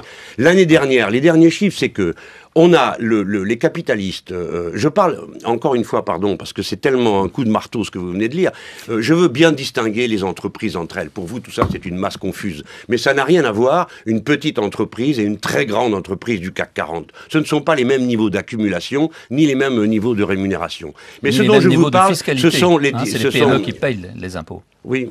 Alors que la CAC 40, ils s'en vont. Oui. Ils vont payer ailleurs. Est-ce que vous n'avez pas quelque chose à dire sur ce sujet au lieu de montrer du doigt les pauvres gens? Est-ce que vous ne pourriez pas dire, par exemple... du doigt les pauvres gens? À quel moment j'ai montré du doigt Attendez, les pauvres gens? monsieur Brice-Couturier, si vous m'interrompez tous les 4 mots pour eux, ils sont dans la rue, et on ne va pas leur reprocher, on y est souvent nous-mêmes. Pour l'instant, ils sont en force dans la rue. Absolument, vous avez raison. Et ça, c'est toute la dialectique du mouvement social, du mouvement électoral, des idées que ne comprennent pas les créatures technocratiques qui encombrent aujourd'hui les bureaux de l'Élysée. Une idée devient une force matérielle quand le grand nombre s'en empare. Et ça fait partie du mécanisme de la démocratie que d'être présent sous forme de programme, présent dans la rue et se renforcer comme ça. C'est pourquoi l'événement de dimanche dernier est un désastre, mais absolu pour la gauche. Pas à cause seulement du thème, qui était en l'occurrence présent, la question de la prétendue question de la famille, comme si quelqu'un n'aimait pas la famille. Mais pardon, juste fini sur un mot pour dire, le fait d'avoir cédé le lendemain matin, c'est leur donner la victoire, donc c'est dire... Ah ben ils avaient raison quelque part. Donc c'est la rue à droite qui commande aujourd'hui au gouvernement. Évidemment, parce que ce gouvernement pense qu'il a acquis la gauche gratis, que quoi qu'il arrive on ne dira rien, on supportera en silence, et donc il ne cesse de cajoler la droite. D'autant que dans le comportement de François Hollande, il y a du maxi Tony Blair, c'est-à-dire vous savez cette politique qui se met 2-3 rubans de gauche et qui en réalité est une politique de droite assez dure sur le plan économique. C'est une politique de droite dure. Mais comment expliquez-vous cela dit qu'on arrive à mobiliser aujourd'hui entre 80 000 ou 200 000 ou 300 000 personnes autour de débats sur la famille, loi qui, vous le savez, projet de loi qui au fond a été abandonné très vite, et que la question syndicale aujourd'hui se mobilise à ce point si peu. On attend peu de mobilisation. On verra bien aujourd'hui, mais on attend peu de mobilisation. Moi, je veux pas à l'appel de la CGT. Non, mais est-ce que cela veut dire, comme certaines analyses politiques, au fond, qu'il y a un imaginaire aujourd'hui qui s'est déplacé, qui est un imaginaire de droite plus fort qu'un imaginaire, une utopie de gauche? Ce n'est pas mon avis. Je pense d'abord qu'il y a certaines questions qui ont été traitées avec beaucoup de désinvolture. Voyez-vous, je suis l'auteur du premier texte de Pax qui a été déposé dans une assemblée. Le jour où j'ai déposé ce texte, j'étais socialiste. Je n'ai trouvé que 6 signatures sur ce texte. Ça veut dire que sur toutes les questions qui concernent l'organisation de la vie personnelle, ce sont des questions très profondes qui interpellent beaucoup les gens. Il ne faut pas les traiter avec désinvolture et considérer que parce que dans son esprit le problème est réglé, il l'est pour tout le monde. Surtout quand vous annoncez à des gens que le mariage pour tous est une bonne idée, que ces idées ne vont pas de soi. Donc il faut se donner le temps de la conviction et les méthodes de la conviction. Donc ça vous explique pourquoi il y a une aussi violente mobilisation du côté des gens qui pensent que tout ceci est menacé. La famille, le couple, les enfants, ce n'est pas vrai, mais ils le pensent. Donc c'est normal qu'ils se mettent en mouvement avec autant de violence et de puissance. Et de notre côté, que faisons-nous? Rien. Le président de la République a même à un moment donné failli reculer sur le mariage pour tous. Il présente toutes les autres mesures comme des mesures en contrebande. Maintenant, je viens au syndicalisme. La question syndicale aujourd'hui est quand même très largement surplombée par la résignation, la peur du lendemain. Et vous remarquerez une chose, je me permets, mais très amicalement de le dire à mes camarades syndicalistes, quand vous organisez des journées d'action et des manifestations en pleine semaine, ce qui équivaut à perdre une journée de travail, on peut dire que déjà avant même d'avoir commencé, on s'est mis sur les bras une grosse difficulté. Ça vaut pour la CGT, mais Force ouvrière va faire pareil, seul au mois de mars, il va y avoir d'autres mouvements unitaires. Alors, nous allons prendre des dispositions. C'est l'éclatement. Écoutez, dans le passé, on m'a un peu montré du doigt, on a un peu rigolé, mais les manifestations contre le traité européen, contre la Ve République et le ministre Cahuzac, ou celles sur la TVA ont été des manifestations de masse, très puissantes. Qu'est-ce qu'elles nous enseignent, au lieu de venir me chercher les poux dans la tête pour savoir combien il y avait réellement de monde, et quelle est la largeur du boulevard, et tout ce qu'on m'a fait la dernière fois. C'est de bien comprendre qu'aujourd'hui, la politique unifie le mouvement salarial plus que le syndicalisme, parce que le syndicalisme a été un temps de dure tension. J'appelle tout le monde à se syndiquer, hein, c'est indispensable, et à aider les camarades qui marchent devant dans le syndicalisme. Mais vous pouvez montrer la voie, vous êtes au-dessus de ça. Absolument. Donc il faut prendre. Alors il faut que je fasse attention, parce que 3 fois j'ai appelé à des manifestations, elles ont été des succès de masse, mais alors ça a commencé par des pinaillages sur qui décide la date et pourquoi c'est Mélenchon qui le fait. Enfin, je voudrais m'épargner ça. Là, nous avions appelé à constituer un collectif contre l'augmentation de la TVA, qui tape très durement les gens. J'ai pas été très encouragé, parce qu'au bout de 3 semaines de parlotte, tout ce qui a été décidé, c'est d'aller porter des pétitions. Donc je suis très fâché. Je pense qu'il faut une action de masse, et que c'est à nous de prendre, à notre tour, d'être dans la rue. Donc je proposerai avec d'autres, parce que j'ai vu que Besancenot aussi a évoqué cette idée, il est temps de passer à une contre-offensive de masse. Mais pas le truc des socialistes, là, qui essayent au passage de récupérer tout le monde et de dire, attention, la République est en danger, donc vite regroupez-vous. Manuel Valls fait référence directement, lui, effectivement, on est le 6 février 2014, aux factions des années 30. C'est un manipulateur dans Vous n'êtes pas d'accord avec... Il faut pas... Comparaison n'est pas raison en histoire. Mais il faudra alors en tirer les leçons. Si c'était vraiment cette situation... Par certains aspects, bien sûr que nous voyons monter une droite... C'est-à-dire que personne n'a pris dimanche dernier, personne n'a pris l'assaut l'Élysée. Par exemple. Mais il n'y a pas que ça, il ferait bien de balayer devant sa porte. Qu'est-ce qu'ils votent au niveau européen, sinon des mesures autoritaires? Donc les premiers autoritaires, c'est eux. Bon, deuxièmement, s'ils étaient si persuadés que c'était la crise, ils laisseraient les gens respirer, au lieu de quoi ils vont encore retirer 50 milliards de l'économie du pays. Donc ça va aller de plus en plus mal. Le chômage va se développer. Les véritables pourvoyeurs d'extrémisme dans ce pays, c'est l'Élysée et le ministère de l'Intérieur. C'est eux qui poussent les gens dans la rue. Et si, malgré tout, comme certains le disent et l'observent, la réussite de François Hollande et du gouvernement d'aujourd'hui serait d'arriver à éparpillé, atomisé, façon puzzle, comme on dit, la droite, qui, on le voit, est très embarrassée pour prendre parti dans cette question de la manif pour tous. Le Front National ne l'entend pas beaucoup, Jean-François Copé ne sait pas trop quoi dire. Oui, mais je me sens pas concerné. Est-ce que stratégiquement...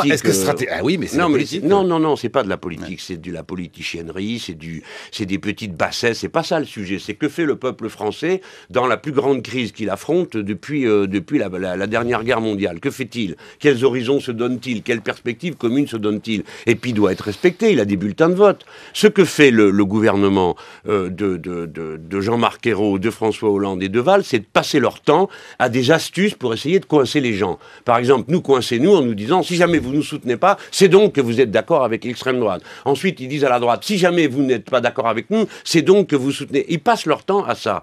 Et ce n'est pas comme ça qu'il faut traiter le problème. Il faut essayer d'élever le niveau de conscience collective, l'adhésion à des projets qui rassemblent, et essayer de tirer ce pays de l'impasse. Tout à l'heure, on va avoir une discussion économique, mais peut-être que quelqu'un va finir par se dire qu'une solution, une recette qui ne marche nulle part en Europe, qui provoque partout de la récession, ne peut pas être la solution pour l'avenir. Bon, écoutez, je crois que vous êtes sur la même longueur d'onde, si je puis me permettre, que Brice Couturier, qui tout à l'heure introduira le débat à 8h15. Il faisait des beaux bouquins sur la jeunesse, celui-ci, autrefois. Ah oui, on s'est connus. Autrefois, où c'est autrefois? Non, mais j'ai pas lu depuis. On s'est connus. Il a fait un bouquin qui s'appelait Saine Jeunesse, qui était formidable. Merci. Vous allez nous mettre en retard. Que direz-vous tout à l'heure à 8h15, Brice? Oui, Jean-Luc Mélenchon, vous avez prévenu que vous ne... Vous commencez votre catéchine, vous relisez votre texte, on ne discute pas, vous avez raison. D'ailleurs, le monde va tellement bien que c'est la preuve que vos thèses sont bonnes. Hein. L'Europe tout entière est en récession, 4 ou 5 grands peuples souffrent le martyre, mais monsieur Couturier et les autres libéraux... on vous laisse parler. Je voudrais terminer. Et Agnès Bességré va intervenir. Je viens de dire que c'était le coût du capital qui était le véritable cancer de l'économie, sa financiarisation. L'entrée du capital financier dans la prise de décision à l'intérieur des entreprises qui aboutit à exiger des niveaux de rendement qui n'existent pas dans la production réelle. Quand j'entends des 10, des 12, des 18% certaines fois exigés par certains fonds, je dis cela n'existe pas dans la production réelle. Et ça a une conséquence sur la manière avec laquelle l'économie est pilotée et ses priorités. Mais surtout, regardez au moins un chiffre, puisque lui il en a cité je ne sais combien. L'année dernière, les derniers chiffres qu'on a, c'est 210 milliards d'euros répartis en dividendes, c'est-à-dire en rémunération des actionnaires, contre 180 milliards d'euros dans l'investissement. Ce qui prouve à l'évidence que la conduite des affaires n'a pas pour objectif le développement de l'activité, mais a pour exclusive préoccupation un niveau de rémunération du capital suffisant pour qu'il reste, comme vous dites, attractif. Moi, j'ai deux thèses. Premièrement, nous devons créer un volant d'entraînement de l'économie à un ou un autre endroit de la chaîne de la production en général. Raison pour laquelle j'ai avancé la thèse de l'économie de la mer, qui est de stimuler le démarrage d'un segment de l'économie, que soit une économie productive et écologiquement responsable. Car dans tout ce que nous disons là, il y a tout à l'heure, quelqu'un fait une remarque, ici un journaliste fait un commentaire sur le climat, l'impact de l'activité humaine, et ensuite dès qu'on parle d'économie, c'est comme si tout ça n'existait pas, comme si les dimensions écologiques, c'est-à-dire qualitatives, n'intervenaient pas dans la décision économique. Donc moi, voilà, je suis partisan d'une politique de la demande. J'interroge, quelle est la demande dans notre pays, quelles sont les demandes, et en y répondant, je stimule l'économie.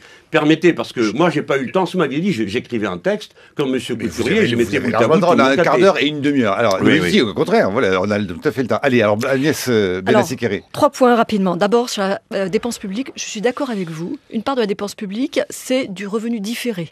Mais allez expliquer aux gens que notre système de retraite, par exemple, est un des plus généreux du monde. Allez expliquer aux gens que... Pas vrai. Ah ben si. Non, madame, 66 ans le départ à la retraite, avec une pension qui est à peine égale à 65%, vous mentez. Regardez les chiffres de l'INSEE sur le niveau de vie des retraités par rapport au niveau de vie des actifs, c'est le même niveau. Les retraités qui nous écoutent savent tous qu'ils baignent dans la joie, l'abondance et le bonheur, et cette petite dame vient de vous le dire. Vous avez reproché à M. Couturier de vous avoir coupé, donc ne me coupez pas. Mais parce que c'est insupportable, vous ne vous en rendez même pas compte. Moi, je m'en fous. Mais moi, ça m'est égal. Ça m'est égal. Mais les gens qui vous entendent répéter sans arrêt ce catéchisme ne vous supportent plus. C'est les faits qui nous importent. Je viens de vous dire que j'étais... Ce ne sont pas les faits qui vous apportent, c'est leur interprétation idéologique. Vous êtes des idéologues tous les deux. Je viens de vous dire que j'étais d'accord avec vous sur le fait qu'une partie de la dépense publique, c'est du salaire différé. Mais vous avez aussitôt commencé à montrer du doigt les retraités en disant c'est le statut le plus généreux. Voilà. Alors, sur le partage de la valeur ajoutée, je ne suis pas du tout d'accord avec vous. Le partage de la valeur ajoutée n'est pas défavorable aux salariés. Il est stable. Les salaires croissent plus vite que la productivité. Voilà.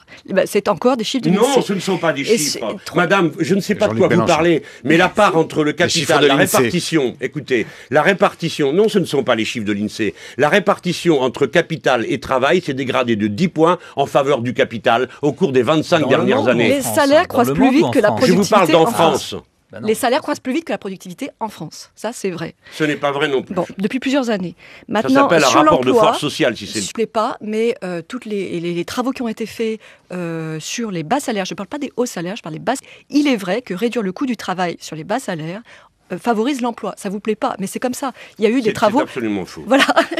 Et donc, je peux vous envoyer les références. Mais les références, je m'en fiche. Il y a plusieurs analyses de la réalité, madame. Il y a plusieurs analyses de la réalité. Il n'y en a pas une seule. Hein. Et vous auriez raison parce que... Alors, à quoi bon la démocratie? À quoi bon la décision politique? Ce que vous dites n'est pas vrai. Que lorsque vous dites, par exemple, que les salaires progressent plus vite que la productivité, les gens ont bien du mal à comprendre de quoi on parle, mais la productivité progresse d'1 point par an. Non, elle est à l'arrêt. Elle est à l'arrêt. Non, attendez. La querelle des chiffres, elle se base sur quoi? Vous n'avez pas les mêmes chiffres, visiblement. Mais c'est pas une affaire de chiffres, c'est une affaire d'interprétation sociale et politique d'un fait.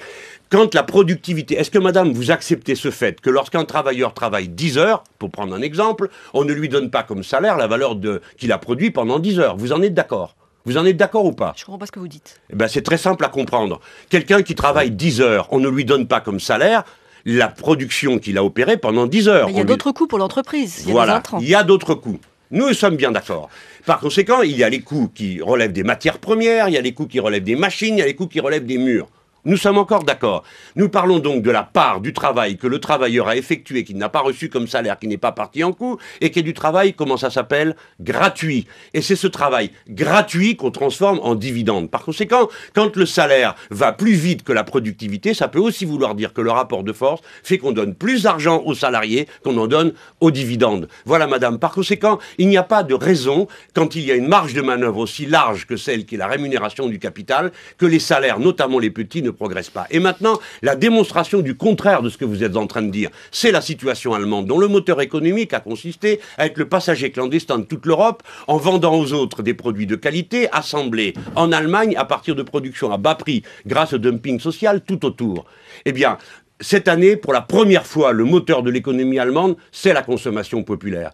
La consommation populaire, c'est comme les crevettes dans la rivière. C'est ce qui vous permet de savoir si l'économie est en bonne santé. Car figurez-vous, madame, que le but de l'économie, c'est que les gens puissent vivre, puissent se soigner, que les enfants soient éduqués et qu'on parte quand on est trop fatigué. Ça n'est pas de remplir les poches de quelques personnes. Mais j'ai jamais dit ça. Ah, mais vous ne l'avez pas dit, mais non. Madame, ça revient à ça. Vous dites, quand les petits salaires sont trop payés, alors l'économie s'écroule. Ce n'est pas vrai. Les salaires ont augmenté, c'est pas les petits salaires qui ont augmenté plus vite que la productivité, c'est les hauts salaires. Quand les petits salaires. Mais vous parliez des petits salaires il y a un instant. J'ai pas parlé des petits salaires. Ah, vous avez dit quand on abaisse le niveau de la rémunération de l'emploi. J'ai pas dit la rémunération, j'ai dit le coût. Les charges sociales. Mais madame, le coût, ça n'existe pas. Le travail n'est pas un coût, c'est la seule source de richesse. Essayez de faire avec un coût zéro du travail. Ça s'appelle un compte concentration, c'est pas ce que vous voulez. Vous avez déjà dirigé une entreprise? Madame, et vous avez dirigé quoi? Une association à but lucratif. Oui, c'est ça. Bon, je peux vous donner le nom. Très bien. Donc on ne peut parler de philosophie que si on est philosophe, on ne peut parler de bus que si on sait conduire un bus. Madame, mais pour qui me prenez-vous? Vous croyez que j'ai pas étudié en une vie entière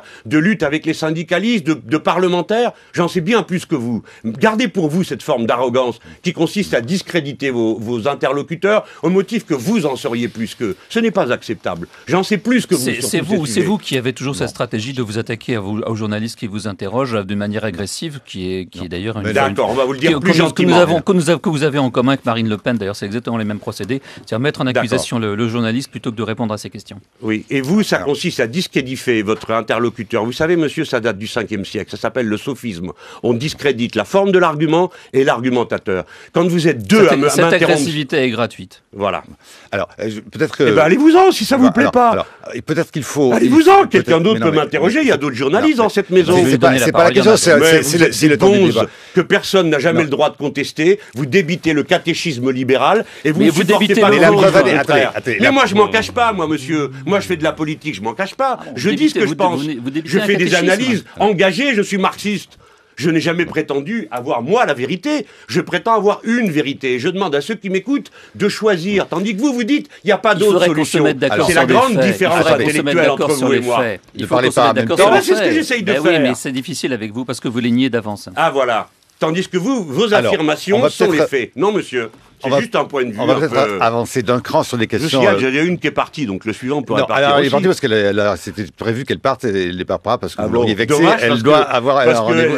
On aurait pu continuer. Benoît Bouscaël, les questions économiques politiques peut-être forcément liées tout de même à des questions. Je ne vous crois pas, monsieur Couturier. Mais bien sûr que non. De toute façon, c'est le temps du débat. Et c'est comme ça. Je ne suis pas du tout vexé. Je ne suis pas du tout vexé. Comment va le front de gauche, Jean-Luc Mélenchon? Ne tombez pas sur quelqu'un qui se met à genoux devant soi-disant chiffres qui ne veulent rien dire. Bien. On attaque les questions politiques. Comment va le front de gauche, Jean-Luc Mélenchon? On sait que pendant les mois qui viennent de se passer, ça allait pas très fort entre le Parti communiste et vous, au Parti de gauche. Les élections arrivent, elles approchent, les élections européennes notamment. Vous aurez besoin d'être ressoudés. On a entendu hier Pierre Laurent, le patron du Parti communiste, taper sur le gouvernement d'une manière un peu inhabituelle, en tout cas pour les dernières semaines. Là, il a dit il y a une dérive droitière du gouvernement là qui est flagrante. Il se rapproche un peu de votre ligne. Je pense il revient dans la maison. Il n'a pas eu de divergence, pour être honnête, on se connaît quand même assez. Il n'y a jamais eu de divergence sur l'appréciation. Simplement, eux pensaient que, ils croyaient que ça serait caché jusqu'à la fin des municipales. L'imprévu, c'est de voir un truc pareil qui vous coupe le souffle, parce que tout le monde a le souffle coupé. Donc ils sont en porte-à-faux, là, c'est ça? Je crois, oui. Mais je voudrais bien qu'on comprenne, c'est pas une divergence entre le parti de gauche, dont je suis le coprésident, et le Parti communiste, c'est une divergence à l'intérieur du Parti communiste. Parce que sur 6 dirigeants sur 11 de la direction actuelle du Parti communiste sont dans des listes autonomes au premier tour. Vous savez que moi je demande que ça, l'autonomie au premier tour. C'est tout. Donc il y a 2 tours, on peut quand même penser ça, que c'est une bonne tactique. Et la moitié du Parti communiste est sur des listes autonomes au premier tour. Et ça, c'est pour ça que moi ça me met tellement nerveux. Normalement, là en ce moment, je devrais jubiler. Je devrais dire formidable, ce que j'ai entrepris fonctionne. C'est-à-dire, ils se sont fait avoir, c'est ça? Ah non, mais ça, vous leur demanderez à eux. Moi, je ne veux pas répondre. C'est ce que vous j'ai déjà assez de problèmes comme ça dans la vie avec M. Couturier. Je ne peux pas me disputer avec tout le monde la même matinée.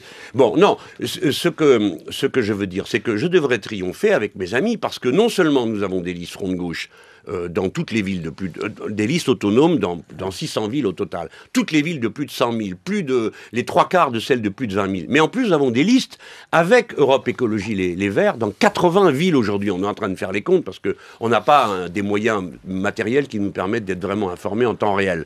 Mais c'est quelque chose de considérable. Donc on voit bien qu'est en train de se constituer une opposition de gauche. Qu'est-ce que vous voulez? Quand vous faites une municipale en commun, en principe, vous ne passez pas votre temps du bien de la liste adverse. Hein.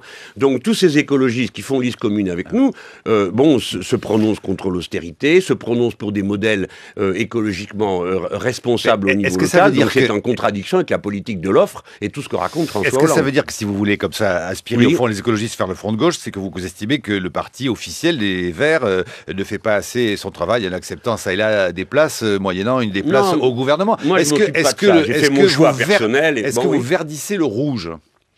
Non, sachant que beaucoup d'électeurs d'Europe Écologie se reconnaissent au fond de plus en plus dans des questions de politique et d'économie que vous représentez et que vous défendez. Est-ce que le Front de gauche est appelé à devenir un front, je ne sais pas, rouge-vert et qui, au fond, enlèverait de sa substance ce qu'est le parti au gouvernement aujourd'hui, quand même, qui gouverne, hein, les écolos au gouvernement?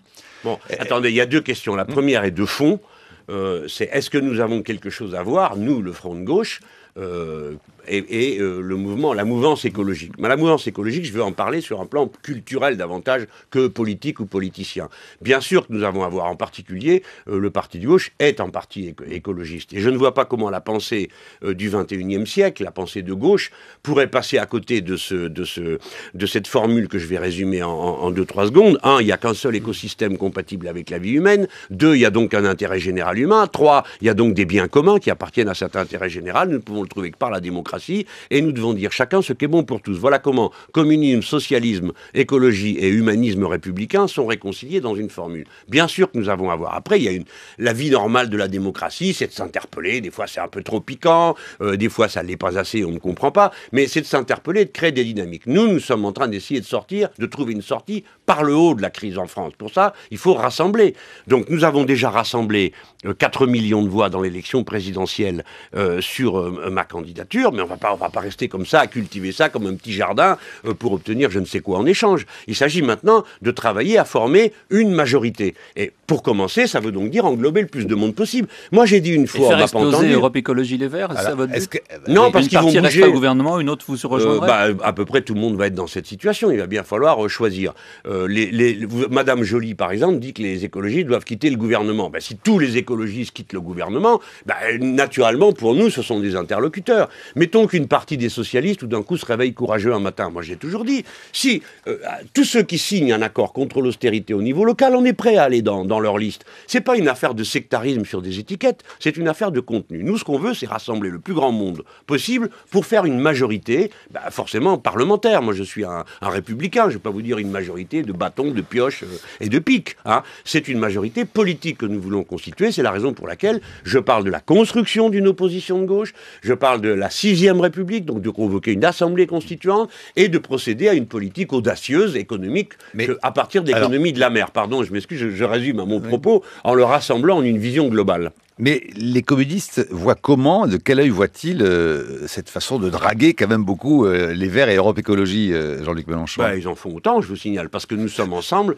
dans des listes Front de gauche, Europe Écologie, les Verts, dans un certain nombre de villes. Dans d'autres villes, on n'y est pas, mais c'est rarement pour des raisons idéologiques. Mais vous vous positionnez de plus en plus sur l'écologie, c'est vrai, Jean-Luc Mélenchon. Vous avez récemment dit tout le bien que vous pensiez de l'industrie de la défense aussi. Alors, quand on veut mettre en colère un communiste, en tout cas c'était le cas il y a 10 ans, peut-être que ça évolue, mais quand on veut le mettre en colère, on lui parle de quand on veut mettre en colère quelqu'un de gauche, toujours, on lui parle de la défense. On lui parle d'écologie et de... C'est quoi cette manière de tirer à Adia les Verts d'un côté, et maintenant la défense. On vous a vu avec le général Desportes,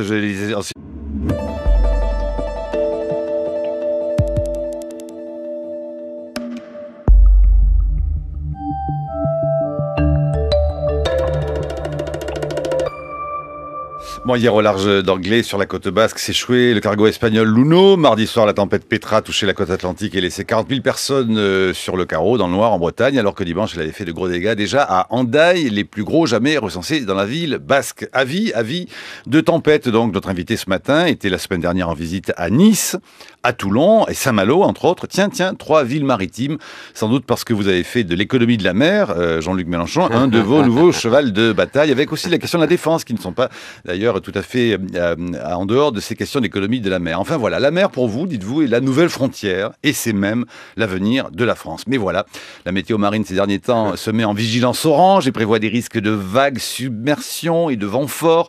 Retranscrits dans l'actualité, ça pourrait donner... me contrarier, non? Non, pas du tout. Ça pourrait donner être retranscrit dans l'actualité par jour de colère, manif pour tous, report de la loi sur la famille, journée de mobilisation aujourd'hui syndicale. Alors est-ce que l'Atlantique vous a entendu, Jean-Luc Mélenchon, et s'est décidé à donner ces jours-ci un aperçu de l'avenir de la France? Comment expliquer la colère qui anime les diverses manifestations et revendications qui ont parcouru le pays ces derniers temps? Et que proposez-vous avec le Front de gauche à l'approche des municipales et des élections européennes? Mais tout de suite, l'agenda le plus immédiat, votre agenda politique aujourd'hui, et votre agenda même au sens des affaires de justice, à 13h, je crois, 13h30, vous vous rendez à Béthune, où se tiendra le procès dit du faux tract, dans lequel vous avez fait citer à comparaître votre ancien adversaire aux législatives, Marine Le Pen, pour manœuvre frauduleuse.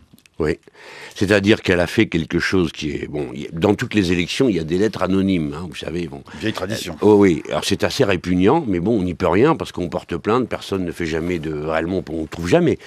Là, il y en avait une par jour. De ma vie, je n'avais vu une chose pareille. Et ce jour-là, c'est une petite carte postale avec du vert dessus, il y a mon visage, il est marqué « Votons Mélenchon » avec une traduction en dessous en arabe, en tout cas on peut le croire, c'est pas de l'arabe, c'est écrit à l'envers, et il y a une phrase extraite de mon discours de Marseille qui dit « Il n'y a pas d'avenir ». Vous savez, je parlais de l'unité des peuples de la Méditerranée, de leur destin commun. Je dis, une phrase qui a été sortie de son contexte. Oui, et la phrase dit « Il n'y a pas d'avenir possible sans les Arabes et les Berbères pour la France ». Bon, et alors ils sortent ça, et moi sur le moment, bon, comme il en tombait une par jour, bon, j'étais complètement mitridatisé, KO. Psychologiquement sous cette pluie. Mais mes amis, non, étaient un peu plus frais que moi, ils ont commencé à courir partout, jusqu'à trouver les distributeurs, et les coincer, et là, bon, on découvre que ce sont des militants du Front National, venus d'ailleurs. Mais ce que Marine Le Pen a dit au foire reconnu ensuite. Attendez, non, elle commence par dire, non, c'est pas nous, comment vous osez, etc. Et comme on les a vraiment serrés de près, que mes amis ont trouvé des témoins, qu'on a trouvé le numéro de téléphone que ces distributeurs de tracts appelaient, tout d'un coup, elle passe à la télévision, elle dit « Mais oui, mais j'assume totalement ». Ah oui, mais ça change tout. Parce que c'est absolument interdit par la loi d'éditer un tract en faisant croire que c'est celui du voisin. Et si on accepte un mode pareil, il n'y a plus d'élection honnête, parce que vous ne saurez jamais si ce que vous avez dans les mains, c'est bien ce que vous envoie Monsieur Truc ou Monsieur Bidule. Et là, elle a commis une erreur, parce que elle manifeste beaucoup de désinvolture, cette femme, c'est-à-dire qu'elle se considère un peu au-dessus des lois. La loi sur le sujet est constante depuis 1849. Rendez-vous compte, il y a eu 4 républiques depuis et 2 guerres mondiales et on n'a pas changé le texte. Donc c'est quelque chose de très important est là. Alors elle prend tout ça par-dessus la jambe. Et vous voulez une jurisprudence Mélenchon sur cette affaire. Vous y allez, parce que, vous voulez montrer que tous les coups ne sont pas permis. Est-ce qu'il n'y a pas quelque chose quand même de pathétique dans le fait de voir comme ça un duel politique finir en duel devant les tribunaux? C'est possible, oui, bien sûr, on peut le voir comme ça, mais c'est ça ou les coups de bâton, le règlement des conflits. Moi, je préfère la justice. Si la règle, c'est maintenant, chacun sort les tracts qu'il veut, moi, je sors des tracts du Front National demain, si vous voulez.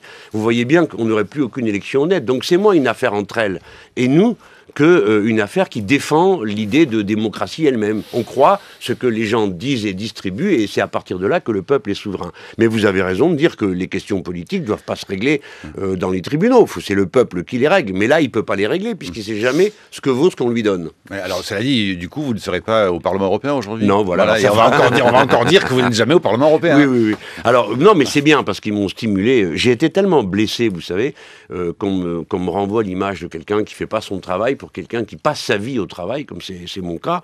Je n'en fais pas un titre de gloire, mais je ne permets pas qu'on méprise ça. Alors du coup, sur mon blog, je mets toutes mes absences, on a tout retrouvé, mes présents. En plus, je me suis amusé à une chose, c'est de voir qu'est-ce que c'était que ce site qui me classe si mal. Il ne classe que les présences physiques dans l'hémicycle. Et j'ai trouvé 2 autres sites qui me classent tout à fait différemment et me mettent en tête des classements, parce que, vous savez aussi bien que moi, j'ai la manie d'écrire, donc j'explique par écrit tous mes votes, je raconte tous mes dossiers. On ne peut pas dire que votre blog n'est pas alimenté, ça c'est clair. Alors, bon voilà, je suis sauvé par ma maladie de l'écriture. Mais je le prends très mal quand même. Vous savez, je sais que ça ne va pas vous plaire, je vous dis ça, mais on dirait que quand quelque chose vous blesse, dans votre corporation, il y a des personnes que ça excite. On voit que ça me fait souffrir. Donc, à chaque émission, on revient là-dessus en me disant « Alors, vous n'êtes pas là ». Bon, bref, voilà. Allez, vous ne serez pas au Parlement européen, parce que vous serez à Béthune, vous ne serez pas non plus dans les cortèges de la manif CGT du jour. Ça, c'est plus important pour moi. Oui, non, je ne pourrais pas y être, hélas. Madame Le Pen ne sera pas au tribunal. Non, il y a une chose, quand même, une vacherie que je veux dire. Elle ne sera pas non plus à la manif, ouais. Non, mais il vaut mieux pas pour elle, la pauvre. Non, ce que je voudrais dire, une petite méchanceté. J'ai demandé, juste pour, vous savez, comme je suis taquin et agaçant, donc j'ai écrit au président de mon assemblée et je lui ai dit, écoutez, voilà, j'ai un jugement tel jour, je demande à être excusé, pour pas que les journalistes après m'embêtent parce qu'ils m'ont pas vu. Et l'autre me répond, ah non, c'est pas prévu dans les cas. Ah bon, c'est pas prévu dans les cas d'absence. Donc, quand la justice se tient dans votre pays, l'Union européenne vous dit n'y allez pas, c'est pas important. Moi, il commence vraiment à me chauffer cela, parce que le 11 novembre, on tient des séances de l'Assemblée, le 14 juillet, on tient des séances. Ça, c'est censé être l'Europe, mais ça ne respecte aucun des grands moments libérateurs de notre vieux continent. Un mot sur cette journée de mobilisation, Jean-Luc Mélenchon, la CGT part seule sur ce coup. La journée avait été prévue avant le 31 décembre, avant le pacte de responsabilité. On aurait pu s'attendre depuis le 31 décembre, le 14 janvier, à un mouvement un peu plus unitaire, un mouvement d'ampleur. C'est pas le cas. C'est un signe mauvais ? Écoutez, moi je m'interdis de critiquer les stratégies syndicales. Je pense qu'il y a quelque chose qui est inéluctable, et je profite de ma présence ici pour le dire. Inéluctablement, nous devrons nous rassembler pour dire que trop c'est trop au gouvernement. Trop de tromperies, trop de trahison, trop d'abandon, trop de cadeaux puissants, trop bon. Alors, ça c'est inscrit dans la situation. Et je pense que ça serait bien qu'on le fasse. Ce mouvement d'ensemble, d'abord qui rappelle qu'il y a une gauche, quoi. Et bien sûr, il y a une droite. C'est bien légitime, c'est la démocratie.